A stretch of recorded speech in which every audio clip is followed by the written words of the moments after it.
नमस्कार मित्रांनो, Adobe premier प्रोमध्ये असं एक फीचर आहे जे बरेच एडिटर वापरतात, पण त्याची खरी पॉवर अनेकांना माहीत नसते. ते फीचर म्हणजे ॲडजस्टमेंट लेअर. आपण एडिटिंग करताना वारंवार एकच काम करत असतो. एका क्लिपवर कलर ग्रेडिंग करतो, दुसऱ्या क्लिपवर ब्लर टाकतो किंवा त्याच्या पुढच्या क्लिपवर आपल्याला काही ट्रान्झॅक्शन टाकायचे असतात आणि सिनेमॅटिक फील येण्यासाठी आपण विनेट यूज करतो. मग हे सगळे जे इफेक्ट आपण पहिल्या क्लिपवरती टाकतो ते परत आपल्याला पुढच्या क्लिपवरती टाकण्यासाठी परत ते कॉपी पेस्ट करावे लागतात आणि त्याच्यामुळे आपली पूर्ण टाईमलाईन जी असते ना ती पूर्ण मेसी होऊन जाते. पण ॲडजस्टमेंट लेअर वापरला ना तर हा जो वर्कफ्लो असतो ना तो फास्ट होऊन जातो आणि तुमची टाईमलाईन आहे ना पूर्ण क्लीन राहते आणि दिसायला थोडी प्रोफेशनल वाटते. आणि याच्यामुळे तुम्हाला प्रत्येक इफेक्टला कंट्रोल करणं खूप सोपं होतं आणि सर्वात महत्त्वाचं म्हणजे तुमचं एडिट हे जे आहे ते फार प्रोफेशनल दिसायला लागतं. आज मी तुम्हाला ॲडजस्टमेंट लेअरचे काही प्रॅक्टिकल आणि सिनेमॅटिक युजेस दाखवणार आहे जे वेडिंग एडिट, रील्स, हायलाईट्स आणि यूट्यूब व्हिडिओजमध्ये आपल्याला रोज उपयोगी पडतील. तर आता आपण पहिलं बघणार आहोत ॲडजस्टमेंट लेअरवरती कलर ग्रेडिंग कसं करायचं आहे. त्यासाठी आपल्याला पहिले ॲडजस्टमेंट लेअर बनवायचे आहे. त्यासाठी आपल्याला प्रोजेक्ट विंडोमध्ये जायचं आहे. प्रोजेक्ट विंडोमध्ये गेलात तिथे खाली उजव्या हाताला तुम्हाला एक न्यू आयटम म्हणून ऑप्शन दिसेल. त्याच्यावरती क्लिक केलं की इथे ॲडजस्टमेंट लेअरचं चौथं ऑप्शन दिसेल, त्याच्यावर क्लिक करायचं आहे. क्लिक केलं की एक नवीन विंडो ओपन होईल. फक्त तुम्हाला इथे ओके क्लिक करायचं आहे. तुमची ॲडजस्टमेंट लेअर इथे आलेली आहे. ही फक्त तुम्हाला ड्रॅग अँड ड्रॉप करून तुमच्या सिक्वेन्सवरती आणून ठेवायची आहे.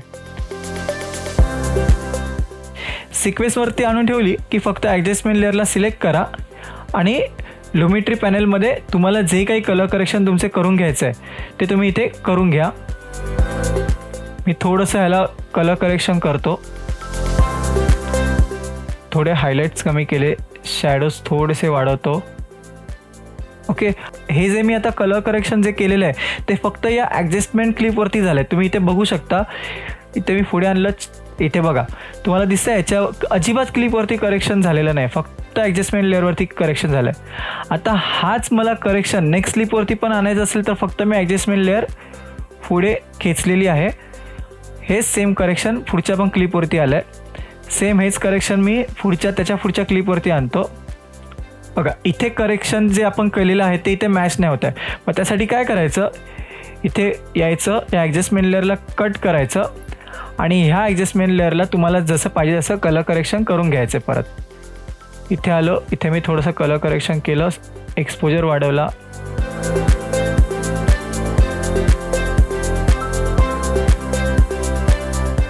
ओके, आता बघा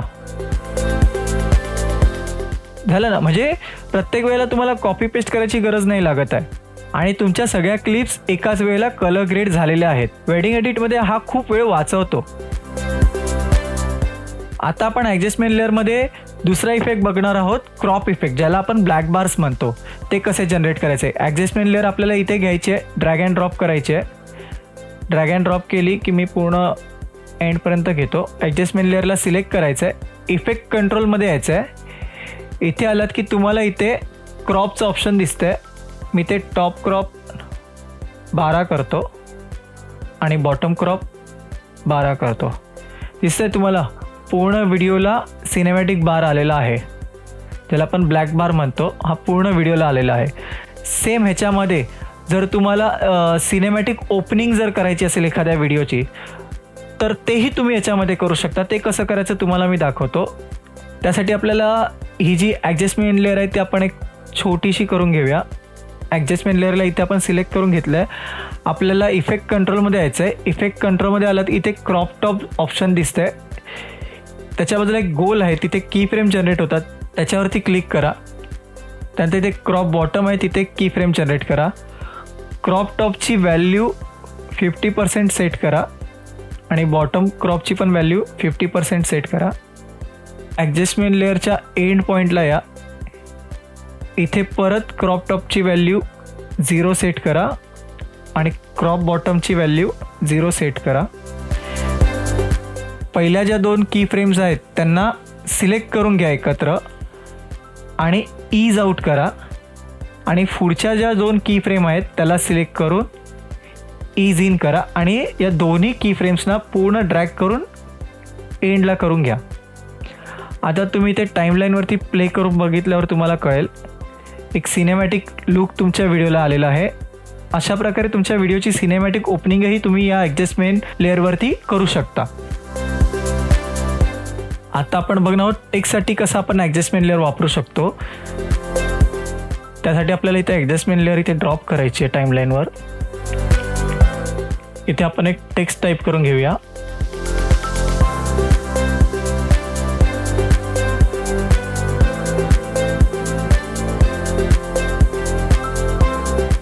आता ही जी आपली ॲडजस्टमेंट लेअर आहे त्याच्यावरती आपण गॉसियन ब्लरचा इफेक्ट टाकू.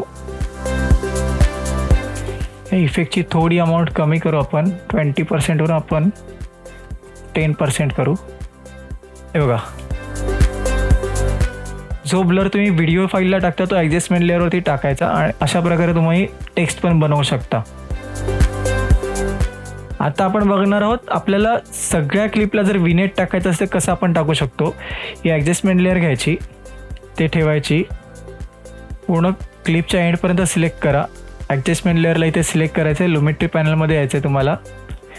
इथे आलात की लास्टचा ऑप्शन आहे विनेट. याच्यावरती तुम्हाला किती अमाऊंटमध्ये विनेट हवे ते सेट करा. तुम्हाला जर फक्त सेंटर पर्सन दाखवायचं असेल तर त्याप्रमाणे तुम्हाला थोडा मिड पॉईंट सेट करून घ्यायचा आहे. हे मी सेट केलं आहे. पूर्ण व्हिडिओला माझ्या विनेट आलेलं आहे. आता मी तुम्हाला दाखवणार आहे की रियुजेबल ॲडजस्टमेंट लेअर कशी बनवायची.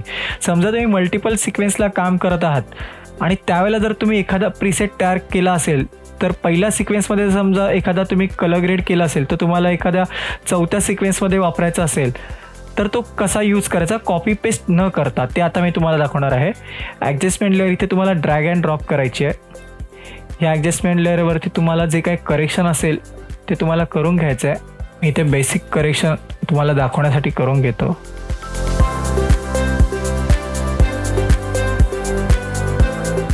की तुमचं पूर्ण करेक्शन फायनल करून घ्यायचं. एकदा काही करेक्शन तुमचं फायनल झालं की ते इफेक्ट कंट्रोलमध्ये यायचं.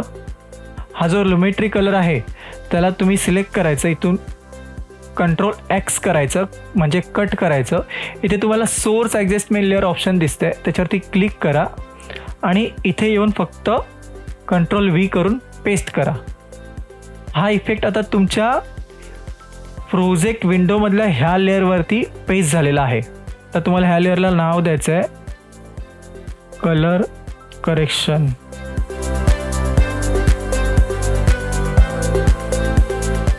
ओके, आता तुम्ही ह्या ॲडजस्टमेंट लेअरला जिथे जिथे ड्रॉप करणार ना तिथे तिथे ऑटोमॅटिकली कलर ग्रेड होणार.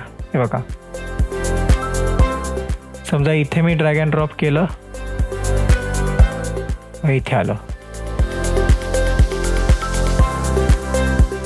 आता आपण बघणार आहोत की फ्लॅश लाईट इफेक्ट कसा ॲडजस्टमेंट लेअरवरती बनवायचा.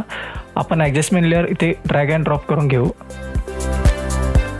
ॲडजस्टमेंट लेअर तुम्हाला 1 फ्रेमची किंवा 2 फ्रेमची कट करून घ्या. मी इथे 2 फ्रेमची ॲडजस्टमेंट लेअर कट करून घेतो.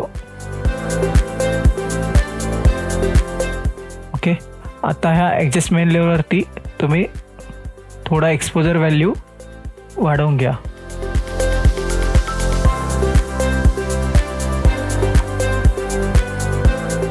आता ही जी ॲडजस्टमेंट लेअर आहे ती तुम्हाला कॉपी पेस्ट करायची आहे.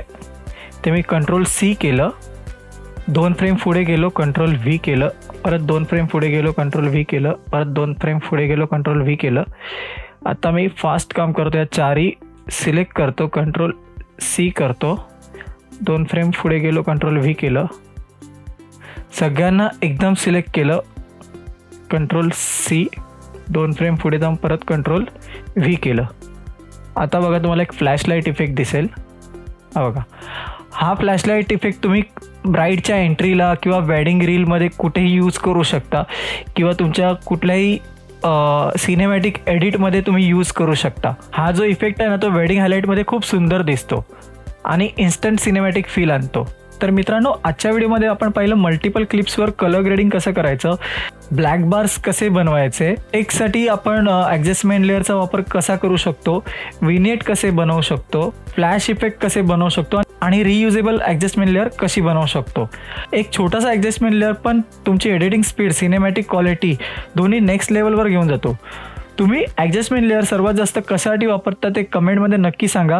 व्हिडिओ उपयोगी वाटला असेल तर लाईक करा. प्रीमियर प्रोचे प्रॅक्टिकल मराठी एडिटिंग टिप्स हवे असतील तर सबस्क्राईब करा. पुन्हा भेटूया पुढच्या व्हिडिओमध्ये. धन्यवाद.